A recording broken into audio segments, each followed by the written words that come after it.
Right now, the DCU is in one of the most divisive and confusing states it's ever been. Superman 2025 is supposed to be the grand relaunch of James Gunn's vision. But instead of excitement, the fanbase feels split. Why is that?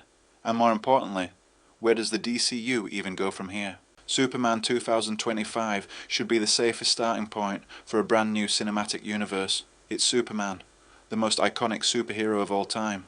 Yet the reaction so far has been anything but united. Some fans are cautiously optimistic about David Corenswet's take, while others feel the tone, the casting choices, and Gunn's personal style aren't living up to expectations. Instead of bringing fans together, the first film in the DCU has already created camps of support and criticism, and that's a dangerous sign when you're supposed to be resetting an entire franchise. Part of this division comes from James Gunn himself. Since the announcement of Chapter 1, Gods and Monsters, the roadmap has already shifted multiple times. Projects like Wonder Woman, Green Lantern and Batman, the brave and the bold, have either been delayed, changed direction, or disappeared into uncertainty. This constant shuffling doesn't give fans confidence. Instead of feeling like there's a clear plan, it feels like Gunn is rewriting as he goes, which is ironic, considering the old DCEU was criticised for the exact same thing. And then there's the biggest issue. Gunn didn't do a full reboot. Instead of starting fresh, he's cherry-picking what he wants from the old DCEU. We're keeping Viola Davis as Amanda Waller, John Cena as Peacemaker, and a few others, while recasting Superman, Batman, and Aquaman. That half-in, half-out approach creates more confusion than excitement. If the goal was to escape the baggage of the Snyderverse, bringing old characters into the new continuity just muddies the water. Fans are left wondering, is this a new DCU, or just a patched-up version of the old one? Looking at what's next for the DCU, the concerns are only growing.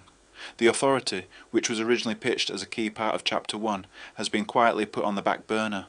Reports suggest the project is facing serious development issues, from script rewrites to budget worries.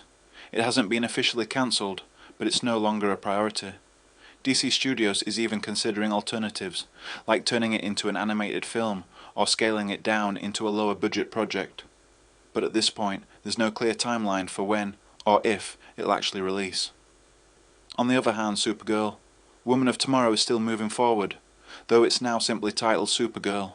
The film could give us a fresh take on Kara Zor-El, but with Superman 2025 still struggling to unite fans, it raises the question, can a spin-off really succeed if the main pillar hasn't been fully established yet? Then there's Peacemaker Season 2, which so far doesn't seem to be winning fans over. The tone feels completely different, leaning even harder into crude humour, adult jokes, and over-the-top shock value, and Gunn has claimed that Peacemaker ties directly into Superman 2025. But that makes very little sense. Superman is supposed to be for everyone, while Peacemaker is loaded with orgy scenes and juvenile humour. Mixing those two worlds together just adds more tonal confusion and alienates fans who want a consistent vision, so instead of building confidence, the upcoming slate feels unsteady, with projects being delayed, reworked, or pushed into strange directions. And if this is the foundation of the new DCU, it doesn't exactly inspire long-term faith. So where does that leave the DCU? For now, in limbo. Superman 2025 and the next DCU film is either going to prove Gunn's vision works, or it'll sink the DCU before it even gets halfway. Until then, fans are left with frustration, division, and a roadmap that seems to change every few months. The truth is, we all want DC to succeed. But right now, it feels like the DCU is already fighting with itself and not making the right decisions. So what do you think? Is the DCU in trouble, or is this just a rough patch at the moment, and James Gunn will get the DCU back on track soon? Let me know in the comments. And if you enjoyed this breakdown, make sure to hit that like button, subscribe, and stay tuned for more deep dives on movies and TV.